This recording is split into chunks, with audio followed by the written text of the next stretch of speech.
Evet, akşam yemeği için şöyle bir bahçeye dalalım bakalım neler var. Evet, şöyle küçük küçük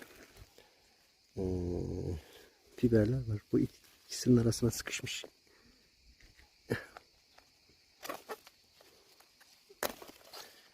Evet.